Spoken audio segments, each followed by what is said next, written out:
that was on the other side, was just listening to people. My first job as an officer was a platoon leader. I had like 40 soldiers in between the ages of 18 and 44 from all walks of life. It was just listening and taking the time to respect them and understand their needs as an individual as well. That made me successful. I saw other officers who really kind of created this power distance and this hierarchy between them and their soldiers. And their soldiers hated them. And they failed as a unit.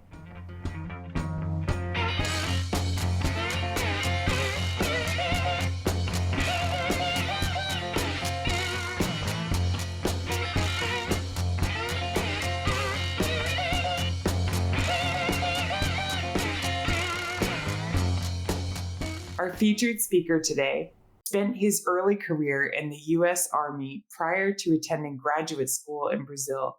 He currently works at the Competence Center for Diversity and Inclusion at the University of Saint Gallen, while simultaneously pursuing a PhD in Organization Studies and Cultural Theory. He also enjoys writing articles and poetry, playing chess, and training in martial arts, and holds black belts in jiu-jitsu and judo. Christian, it's a great pleasure to have you as our featured guest today. Thanks so much for taking the time to share your journey with us. Absolutely. It's great to be here. Thanks, Nancy and Danielle. I'm looking forward to this conversation. We are too. I was wondering if you could kind of, take us back in your story and talk to us a little bit about some of your early experience growing up. Do you feel like there are any big life events or people that came into your life that really started to shape where your journey headed? Absolutely. So what a lot of people don't know is that even outside of the military, I had a pretty crazy life as far as moving around. So my father was an American football coach at the collegiate level. He coached at schools like the University of Georgia, Wake Forest, West Virginia, Pittsburgh. And so I calculated once between the ages of 0, so when I was born in New Jersey, to 18, when I graduated high school in Athens, Georgia, I moved on average every 1.5 years. So every year and a half was a new city on the East Coast. Somehow it was always moving a bit more south. So going from New Jersey to places like Pennsylvania or Ohio or Delaware, North Carolina, and then making my way down to Georgia. And so that was actually really important cultural experience, as I saw so many different facets of life in the United States alone. And so just that amount of diversity gave me the ability to start to empathize with people. And throughout that, there was, outside of my family who was moving with me, but there was really like one constant foundation, which were my grandparents. And my grandfather, who unfortunately is no longer with us. My grandmother is 97 this year. It's crazy. She's still around and having great conversations. My grandfather was one of the first Black officers in counterintelligence. He had this career where he had played American football in college, then had served during World War II, and then had a full military career. And so from the beginning, there were a few things that really stuck with me. One, sports, American football being the first since my father and grandfather, but this intellectual curiosity about the world and this idea of serving others or helping other people. And my grandfather had never really nudged me to serve in the military, but when I came into high school, that was right around 9/11. And because of what was going on in the US as well, I felt like it was really important to contribute in a way that I could, using my background and my ability. And that was really where I was inspired to apply to the United States Military Academy at West Point. And that created a further foundation for obviously my professional career, but it was also something that kind of felt like a full circle with the relationship with my grandfather, because he was able to be there on my graduation day. He was able to see Obama elected, and then President Obama was at my graduation and I shook his hand. And so there were these things that really kind of completed this journey. And so when my grandfather passed away in 2013, it was kind of like this passing of the baton to not just my parents' generation, but to my generation as well. And so that was really a fantastic relationship, something that I really look back on and smile at all the memories we had. That's truly wonderful. Thank you so much for sharing. Yeah, such a nice story to have like inspiration from family, right? I wonder, you tell us about the experience on the army. How does that experience, because that's early experience in your life, so how that change everything else for you? What do you see like when you think about, let's say, all the learning that you had in army as of discipline and hard work and all the challenges, how that model you for everything else? How do you feel about that? Thanks for that question, Daniel. I look back and think about this idea of a profession where at the United States Military Academy at West Point, you're completely indoctrinated into this military culture and lifestyle. So it's not only a military academy where you're becoming a military officer, it's a 4-year accredited undergraduate institution. So I received my bachelor's in economics from West Point. While I was there, one thing that the military, and not just being in the military, but becoming an officer, that they teach you to do is really get to the root cause of an issue and look to truly solve a problem, to always leave something much better off than it was when you first started.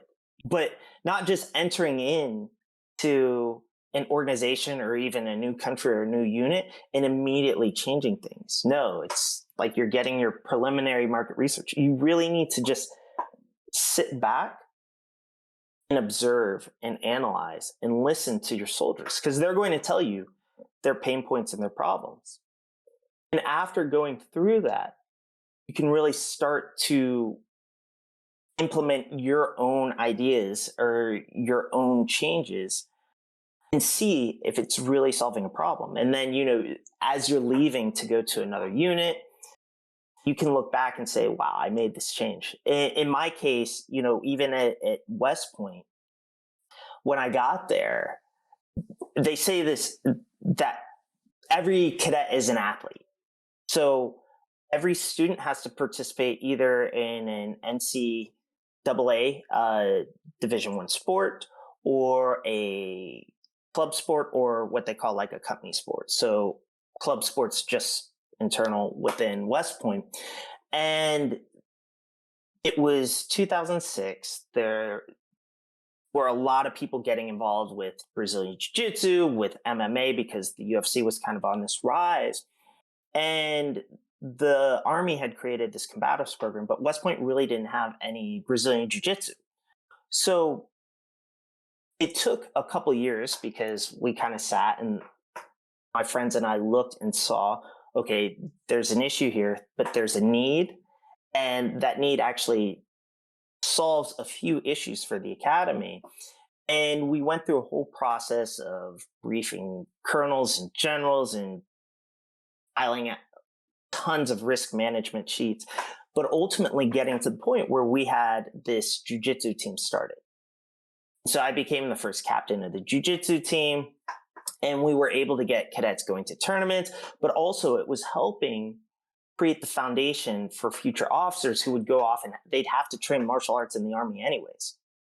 So giving them a more solid foundation and still being able to participate as athletes within the university was really kind of this phenomenal thing. And so taking that same mentality and then applying it as I became an officer and going to different units really allowed me to find these nuances, almost like looking at concrete or like this foundation that had small little cracks. It was like a really good start, but filling in those cracks in different ways to make these units more solid. And so I was able to do that. I had 2 combat deployments and spent a total of 2.5 years in the Middle East.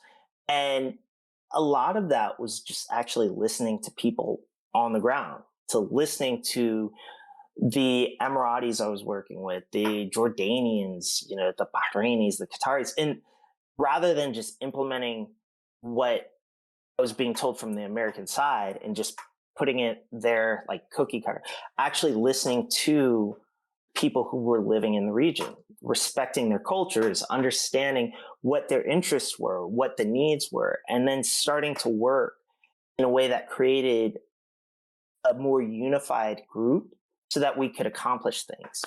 So I think that was really on one side. I think that line through really just being almost like a true entrepreneur, looking at solving problems rather than just, I think a lot of people nowadays like to call themselves entrepreneurs and then they just want to monetize an idea without truly solving the root cause of a pain point that people have. But then on the other side, it was just really seeing each and every person I was working with as an individual. You know, you're people, I'm a person. If you're listening to this live or the recording later on, I'm going to assume you're probably a person. Maybe you might be a bot scraping this for data, but who knows? The best assumption is probably that you're a person. And so that was on the other side, was just listening to people. My first job as an officer was a platoon leader. I had like 40 soldiers in between the ages of 18 and 44 from all walks of life. And it was just listening and taking the time to respect them and understand their needs as an individual as well. And that made me successful. I saw other officers who, really kind of created this power distance and this hierarchy between them and their soldiers. And their soldiers hated them. And they failed as a unit. But we were able to come together. We went through a lot of field training and missions, and even just small things like barbecues, like outside of work or grabbing dinner, just to see each other as people and really understand that we all deserve to live a life of dignity and respect. And because of that one side, kind of being this true entrepreneur plus learning and understanding people kind of came together. And I think really made my time in the military quite enriching. Wow, I never, I didn't expect this response because I haven't been on the army. I have no idea. I only see like in the movies and stuff. So I have terrible vision. I was dismissed when I enlisted because here in Brazil, we have to enlist when we are 18. There's so many people enlisting with you that anything can get you dismissed. So the view that I had involved more discipline than anything else in my head, but as you're saying, like problem solving and leading people, yeah, that sounds accurate. And that sounds like leading a business or anything that solves problems, as you said. So even if you're leading an NGO or a social network or anything that you work, it's all about people, right? So I think that it's really inspiring that you gave us this different perspective on this subject, because actually for me, I never thought like that, but that's 100% accurate and true. So Mm-hmm.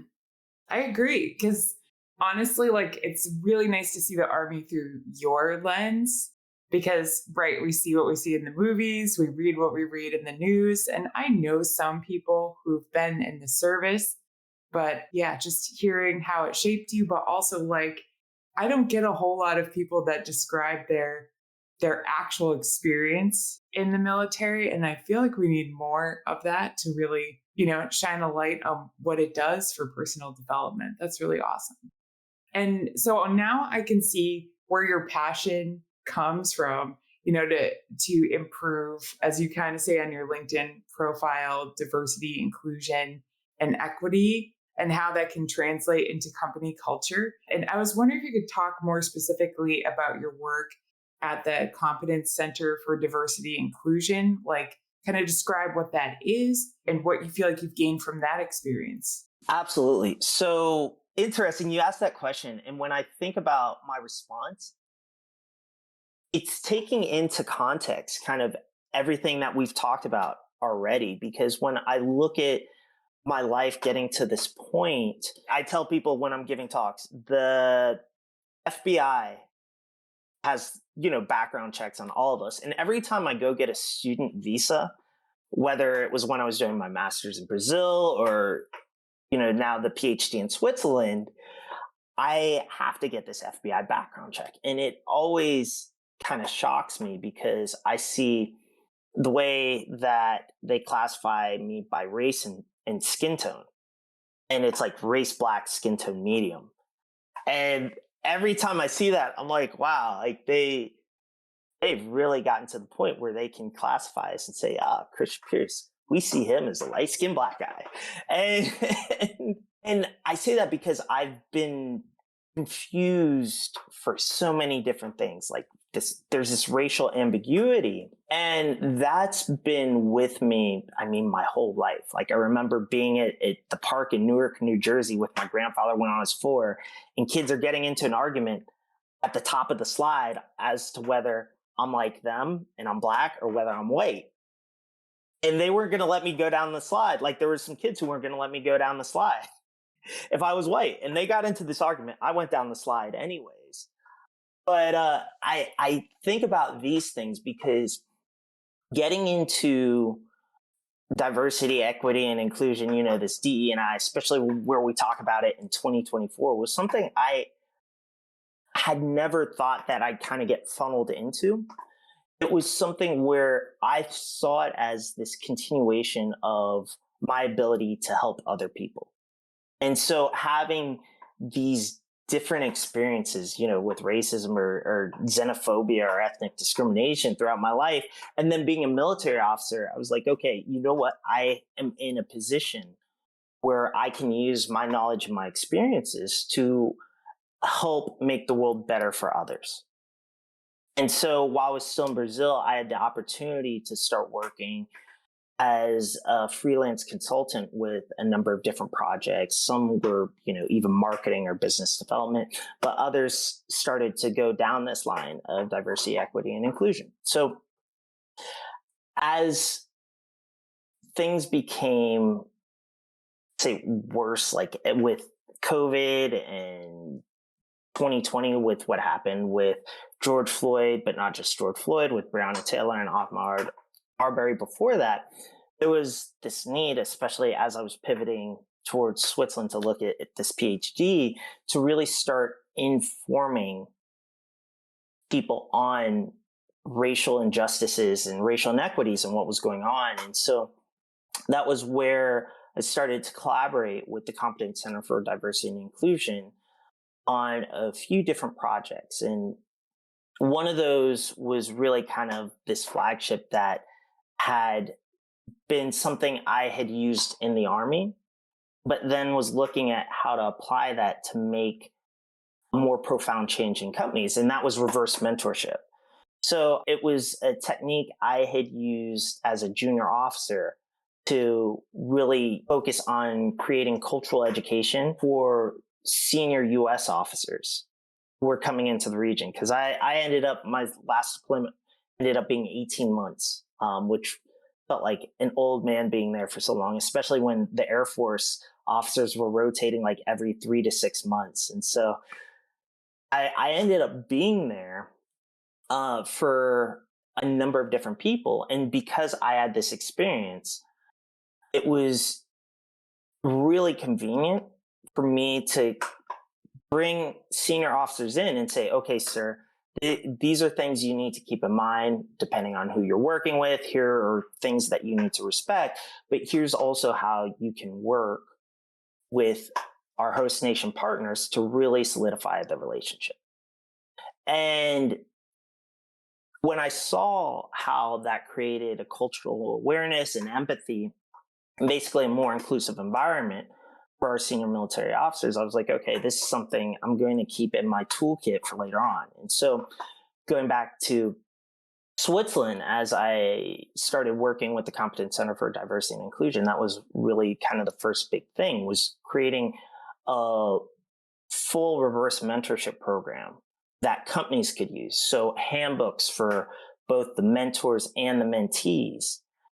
And really through that, refining a framework I had been using, but I had never really codified it in any way. And so we call that the House of Inclusive Leadership. So getting companies who might not think racism is an issue in their workplace, or xenophobia, or ethnic discrimination, to see. Like I've had calls with senior leaders, and sometimes they're really blunt and it's kind of cool. So other times, like, you really have to dig deeper into getting them to the point where they're honest. But some of those more blunt calls were like, hey, I have never really had Black friends or Asian friends or anybody outside of the community I grew up in, and now I'm a senior leader at a top organization. What am I supposed to do? And so what I did is develop basically these 4 I's. And I said, look, what you need to do is become informed. You need to educate yourself. You need to gain insight by listening to your junior employees who may be of a marginalized or an underrepresented background. And then after doing those 2 things, you're going to mitigate those issues in the workplace for them. From there, you're creating inspiration as a leader, as a role model, as an ally, as a sponsor, in order to make the whole organization better. And so that was really kind of the first big thing coming in. Now I'm teaching courses at the University of Saint Gallen.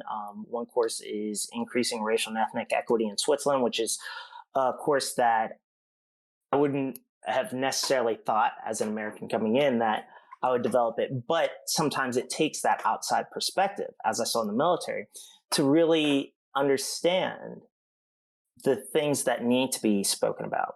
And so we have that course. For the past 2 years, I was an assistant lecturer for international diversity management.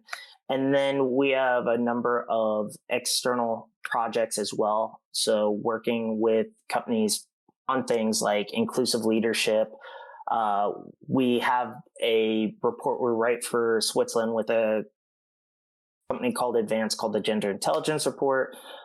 So a number of different things, but as even this, let's call it field, I don't like calling like DEI industry, even though some research says it is, but as this field has changed, what we have seen is that things have become a bit too performative in a lot of different spaces and shapes, where you have representation without justice or change. And in looking at that, we've also started to really pivot more towards inclusive leadership, because at the end of the day, it comes down to the leaders at the top creating the, as we would say in the military, the command climate, but really the environment for people to feel like they can be themselves in the workplace and then perform to their full potential.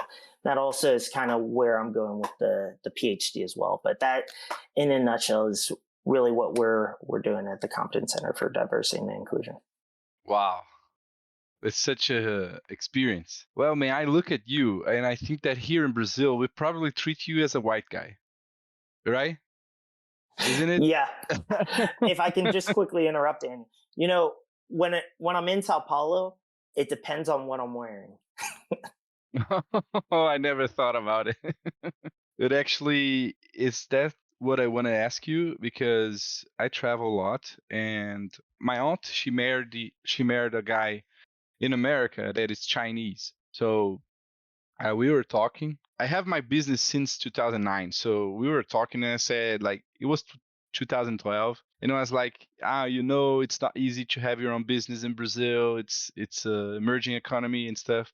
And he actually lived in Brazil. He was a Chinese guy here. So he looked at me and say, come on, Dan, you can't complain. You're a white guy and you have your own business. And I froze, But then I thought he had his own business. He was Chinese in Brazil, so and I think there's a different kind of races. I'm not telling that is inexistent, because of course there is.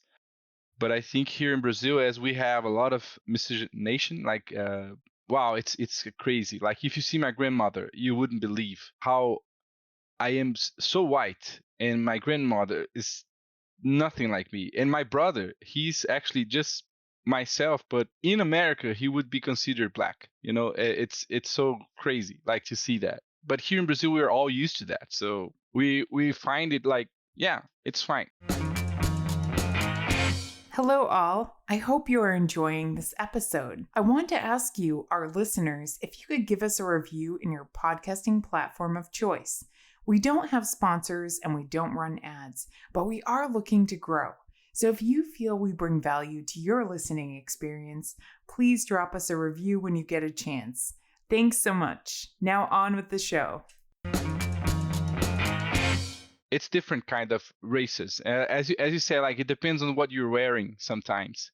Even I, white guy, depending on what I'm wearing, I may be stopped by police and be treated like a criminal for sometimes. Like, if I used to have my hair like really, really blonde, and that's something people from favelas do. So I was stopped when I had this hair, so I had to change it. What I wanted to ask you is, how do you feel? Like, what's the difference? I've been in America, and it was funny that a guy told me, "Wow, a white guy from Brazil," and it was actually funny. I didn't feel like offended or anything.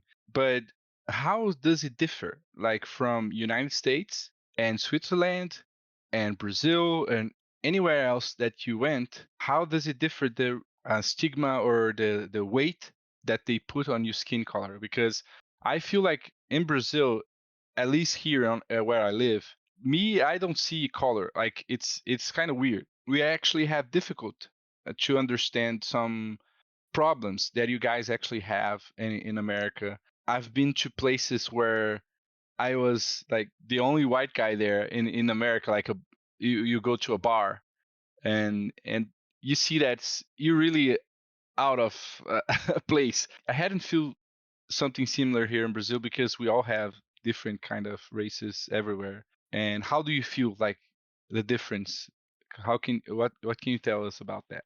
Oh man, we could have a whole nother podcast about this. But it's interesting what you're saying about your experience, and thank you for sharing that, because I've talked to Brazilians who've gone for like a year exchange or studied in the US, and they come back a bit surprised because they are seen as like this foreigner or Latino, Latina, and it kind of throws them off, but it kind of opens their perspective. So when they come back to Brazil, they have a bit more of an understanding of the shades of discrimination here. And it's interesting because there was this push. I mean, even with jiu-jitsu, there was even a push to get that seen as much more of a Brazilian martial art than capoeira, because people thought capoeira was coming from the Afro-Brazilian community and it was quote unquote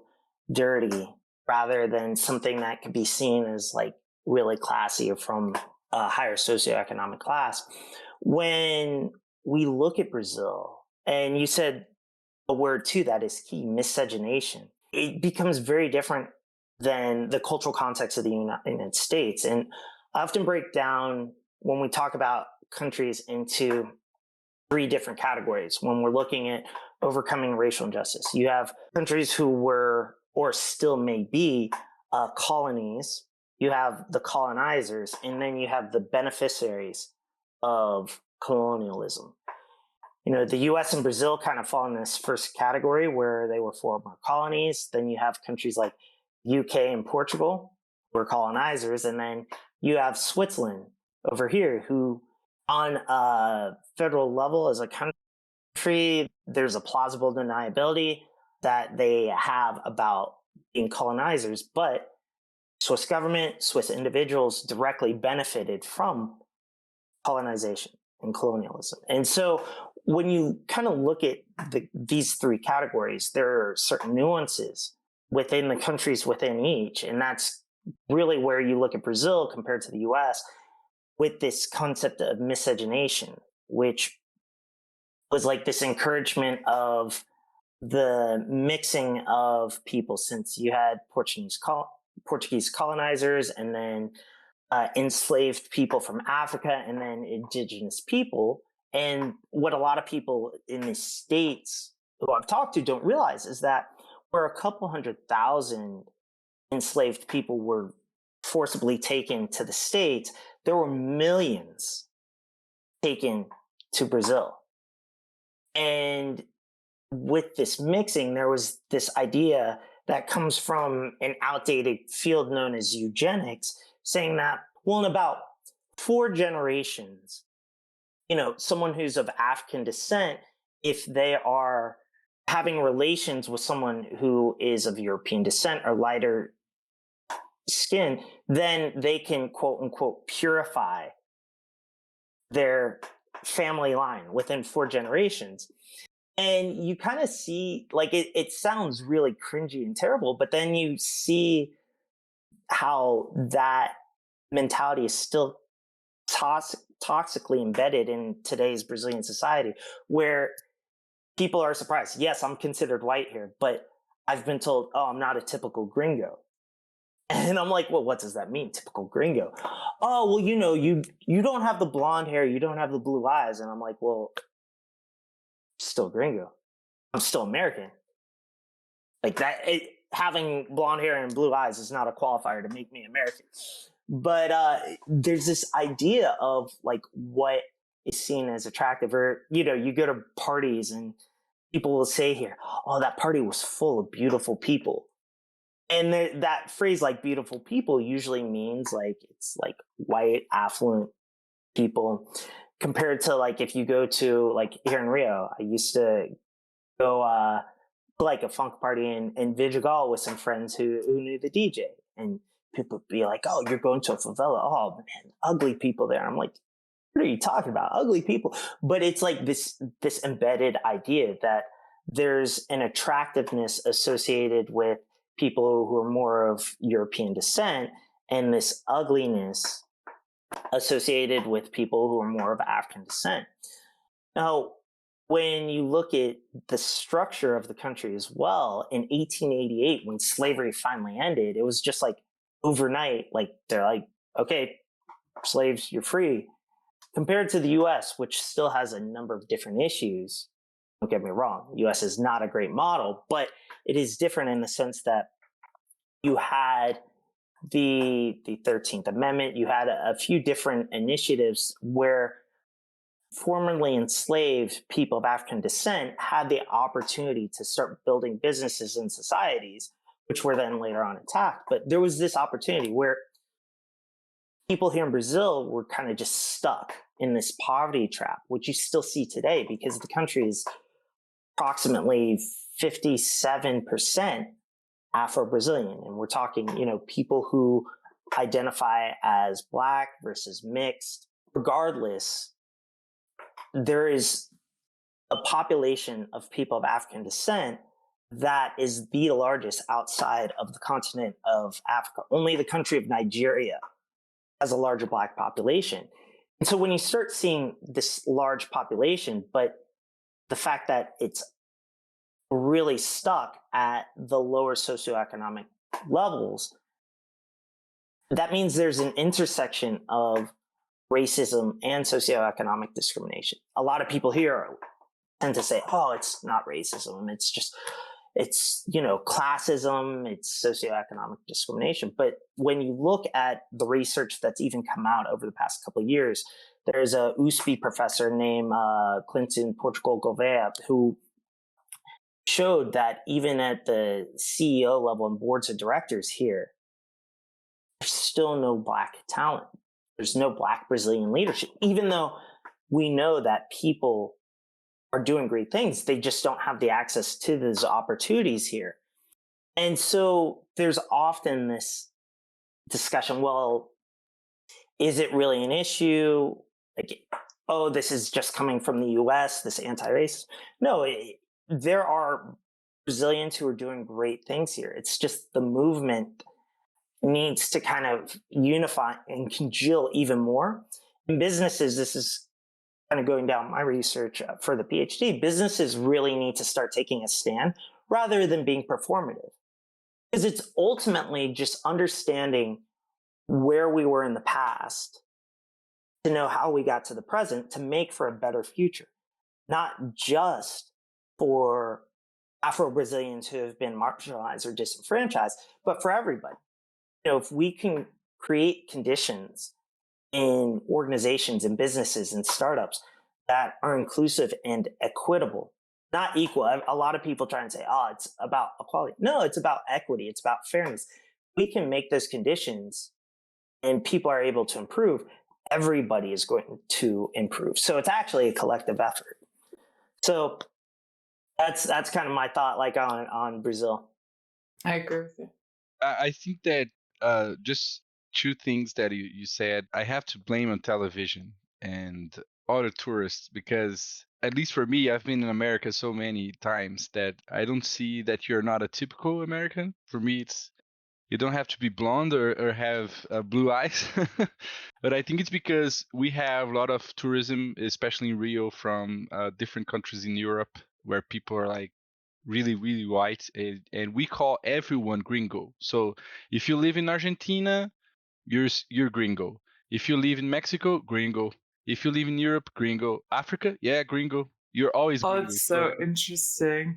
Okay. and it's not a bad term for us. It's actually positive. We love gringos and it's funny. And so yeah, even if you're just visiting, you're always gringo. And about the beauty standards, and I also think that it's the Brazilian soap operas. They're always like now they're changing and it's different, but they usually all the protagonists, the top, let's say, actors, they were all white for so long. That was the thing that made our society believe that beauty is white. You see, like people that are from different backgrounds, they are straightening their hair to look like it's a white person hair. They're painting.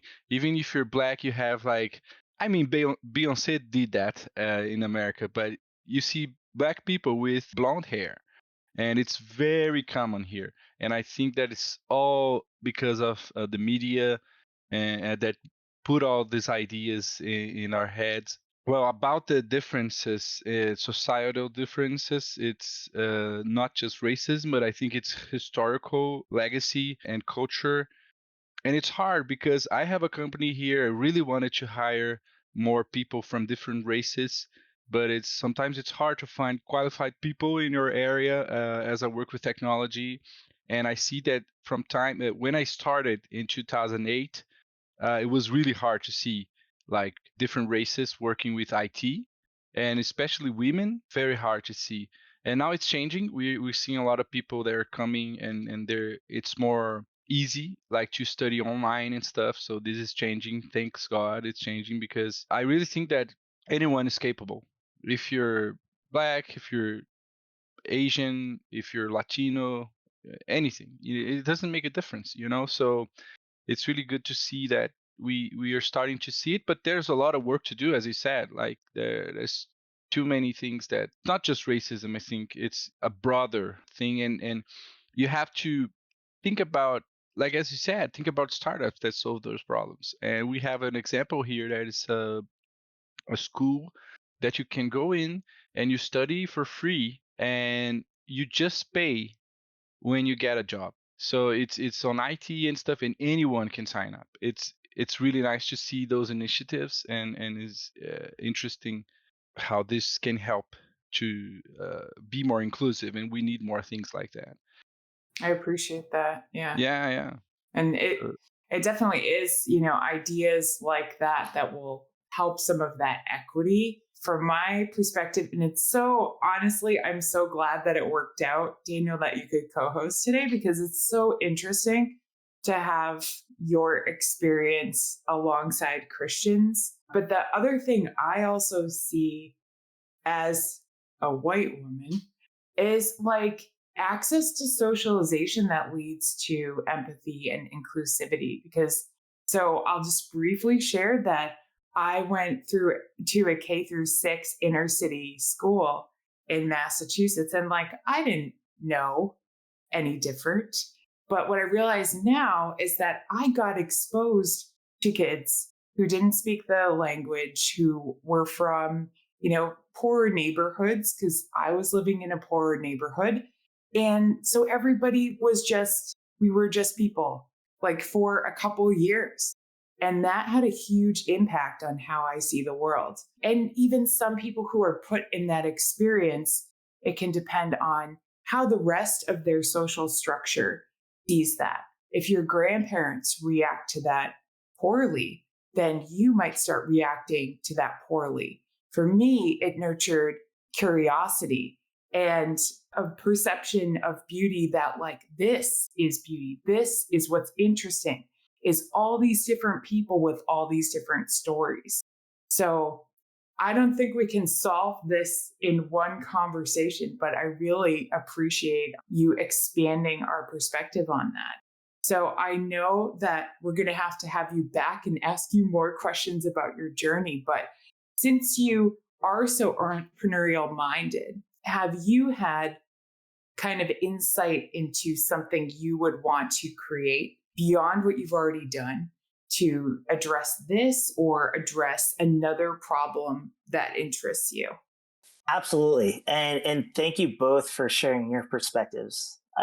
There's a book called The Conversation written by Robert Livingston. And, he talks about contact and how just conversations, knowledge sharing. It's the same thing what I do with reverse mentorship can really inspire and enlighten us all. And so it's really, really cool to hear what both you and Daniel have said. Sorry, Daniel, you too. I'm addressing you too, but I'm looking at Nancy on the camera. But no, it's so cool, and I look forward to future discussions. Now, your question is why I'm glad that we're having it today, June 15th, rather than a month before, because where I thought I would probably be with the state and the phase of my research here in Brazil for my PhD, where I'm at the point I'm most likely going to pivot and just focus on a case study for a company. And I'll tell you more about that in probably about a month or two when we've really refined the process with that company. But when I look at entrepreneurship versus intrapreneurship, I've always kind of seen myself not necessarily as a company person, but as an entrepreneur. I really like seeing what somebody else has done and making it better. Now, obviously, there are times you need to break away and truly create a new entity or a new organization. But I think that is actually one of the pitfalls that we have in encouraging so much entrepreneurship.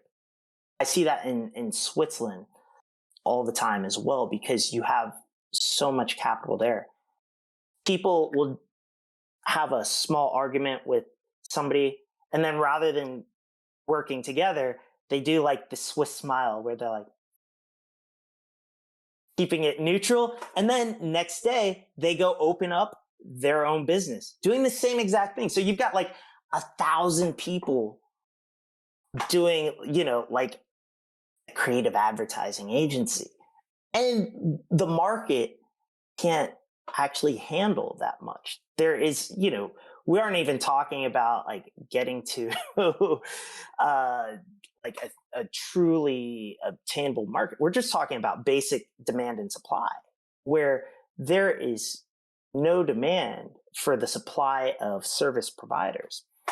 And so that's why I think it's cool to help organizations who already exist and being an entrepreneur and making things better with their processes, almost like this martial arts journey where you're always looking to refine your technique to become better. And so I say that because one of the things that I am looking at and waiting to see is ultimately how the jiu-jitsu global community, but global market also kind of shakes itself and refines itself over the next year. Because this year is the Abu Dhabi Combat Club tournament, which is or was seen as like the Olympics of jiu-jitsu. Like if you win that, you're great. And so that's usually something that people really work for. Well, an athlete who was upset with the organization just started his own, and he has a lot of funding for that, and that'll actually be on the same day as the tournament, so coming to direct competition. And so there's this discussion, well, should something like jiu-jitsu really just be focused on athletics, getting people paid and monetizing their performance, or should it be a hobby? Should it be a way of life? Going back to the traditional Japanese perspective on judo, which was kind of the original jiu-jitsu, Brazilian jiu-jitsu, or what we see today is just one small portion of judo. So one of the things I'm looking at and thinking is, well, in working with some of the organizations I have with jiu-jitsu in the past, is it worthwhile to focus on being an entrepreneur with some of these organizations to really make things much better and create a holistic environment that really takes someone from, childhood and training martial arts and builds the skill set that not only helps them succeed, but makes them a better person, makes them more empathetic, makes them much more of a pro-social rather than a pro-self person, so that they can ultimately, regardless of what avenue or industry they go down, really contribute to creating a better society. And so whether that does kind of unfold within another organization and I'm able to follow this entrepreneurship route,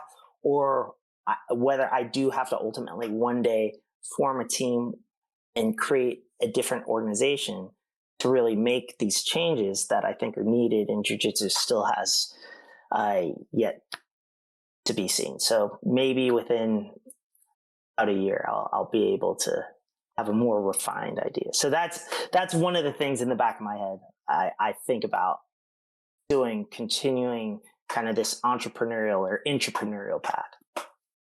It's take time, and I've been there, and I still have some thoughts about it. And I actually went to MIT in 2018 to ask this question to our dean. And I was like, Dean, can you help me? I have some ideas and I have my own business, but I wanted to create something more impactful that would change people's lives and stuff. The best advice that I had from him was, hey, Daniel, take your time. Something will come up.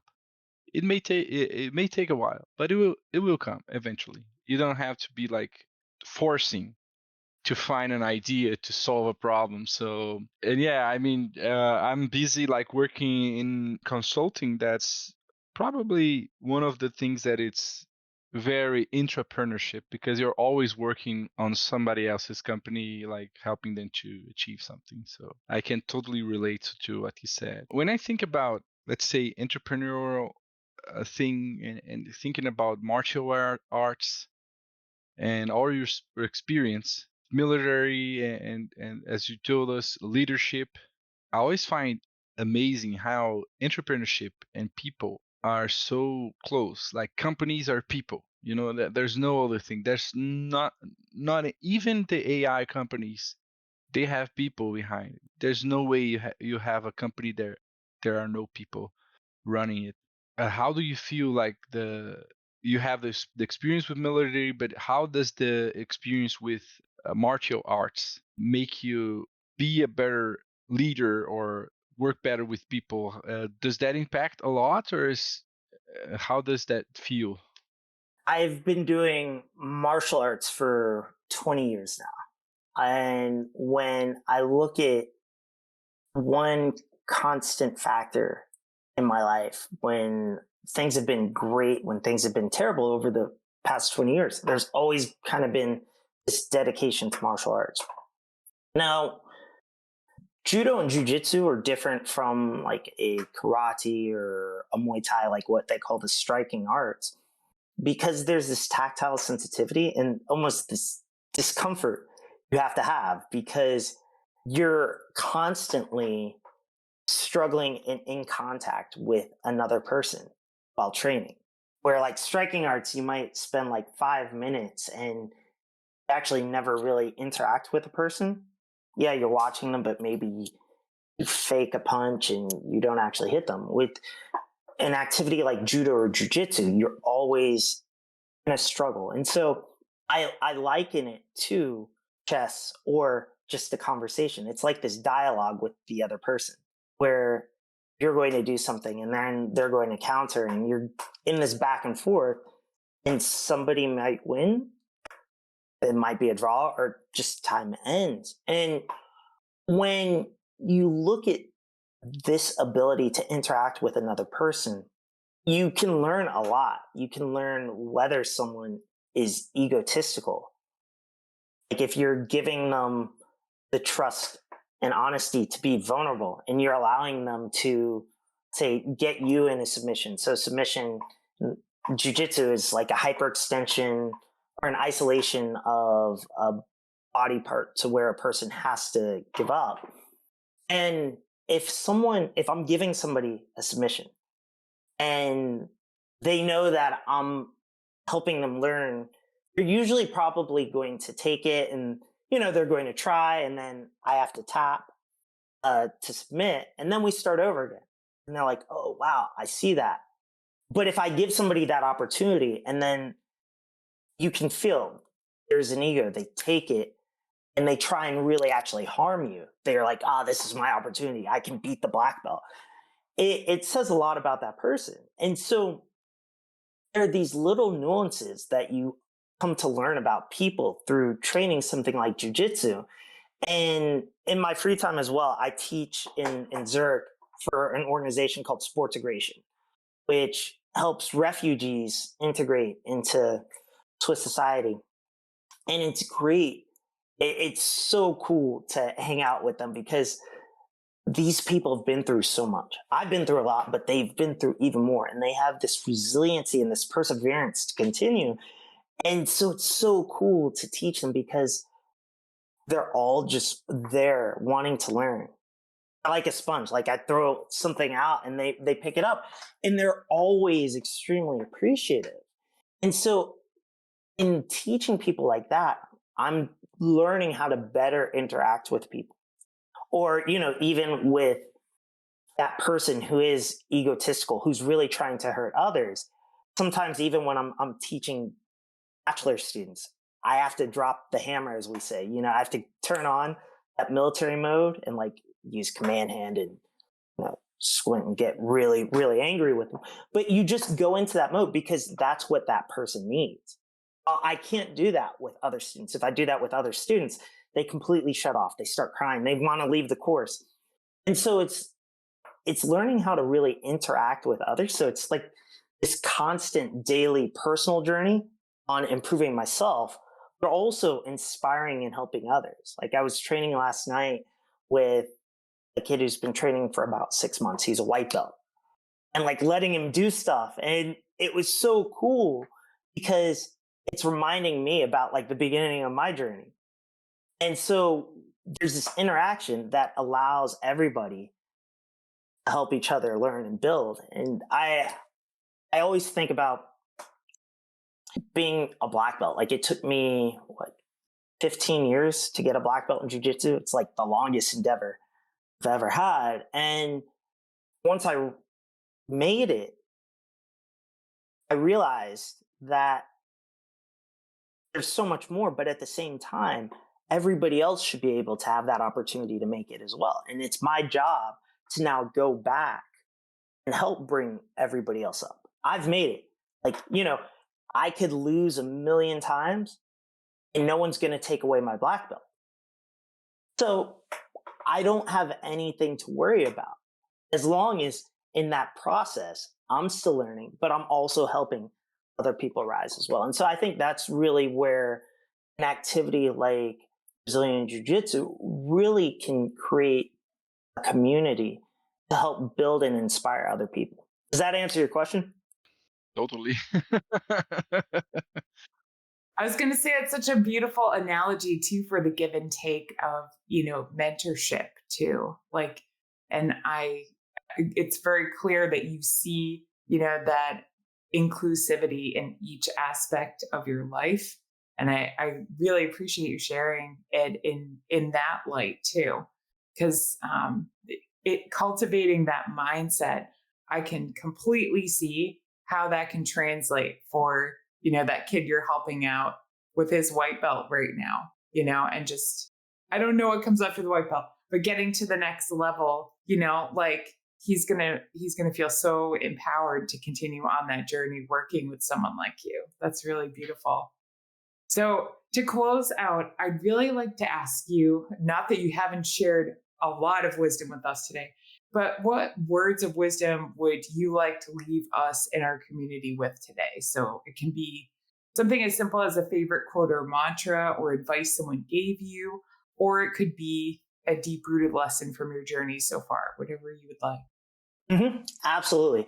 I think I would sum it up in three key takeaways. And the first one is be pro social versus pro self. And when you're being pro social, you're thinking about the community and being selfless.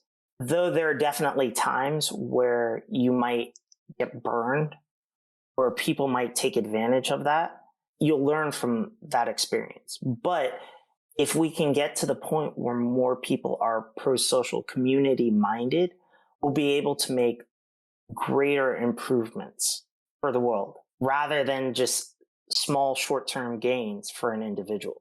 The second is, I used to hate this cliche, but it's so true.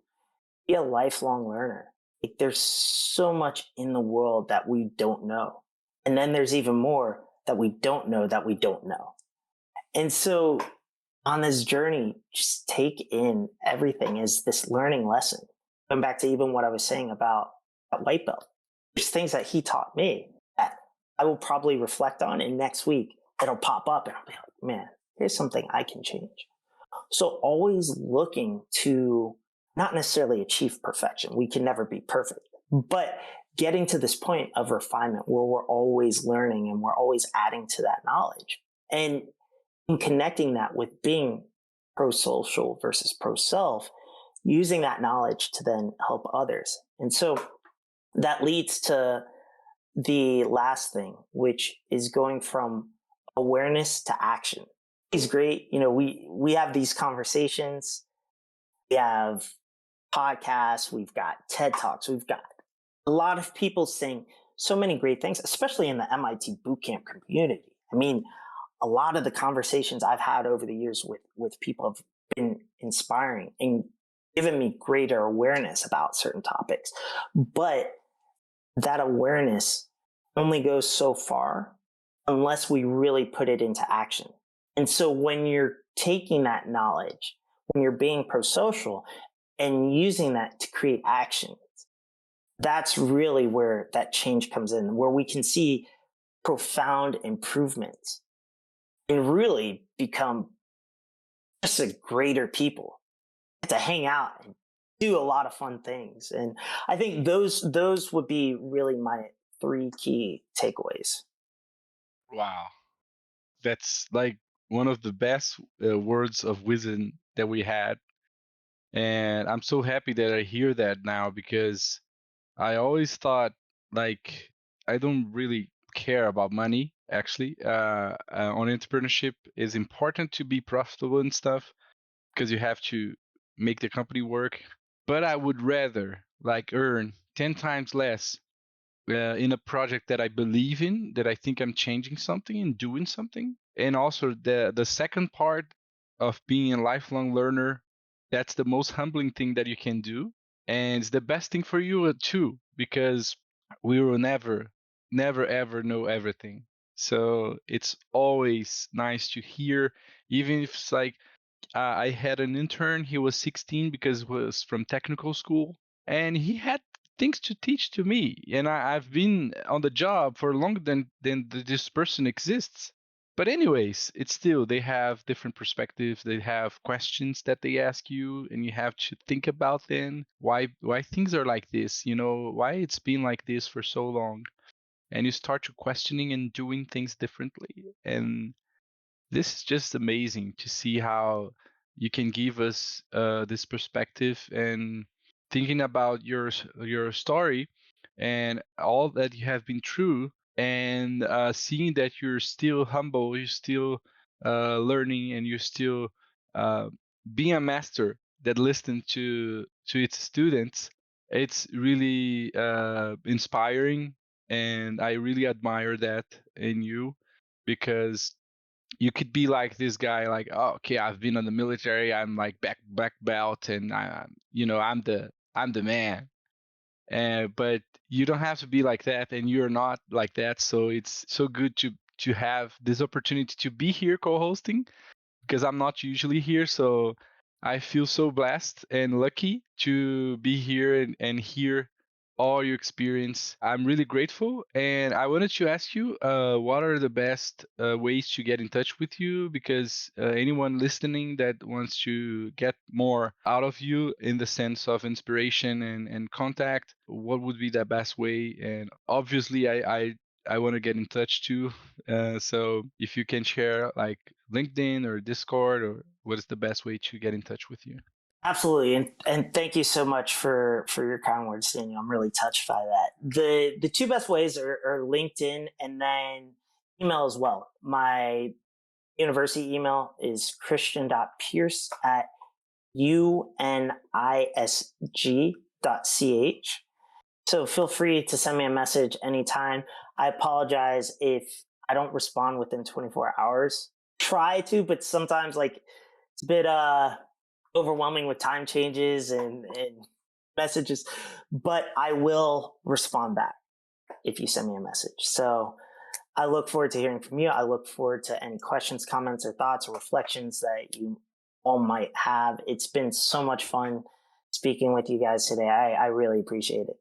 Yes, thank you so much for taking so much time with us today and for everything you shared with us. We really appreciate your thoughts and the elements of your journey that you shared with us. And I definitely will be in touch with you to book another interview, because I'm very interested to hear about your case study that happens. But in the meantime, if you do have other nominations for future interview guests, or if you're looking to connect with specific types of people in professions or areas of the world, please let us know. And we really do feel fortunate to be able to bring this cooperative learning experience to you and the other members of this community. So thanks again so much for your time, Christian. And if anyone is interested, we have begun making this into a podcast. You can find that searching your favorite podcast platform for Founders Voyage, or you can find the links on our podcast channel. Thanks again, and have a great day and evening, everybody.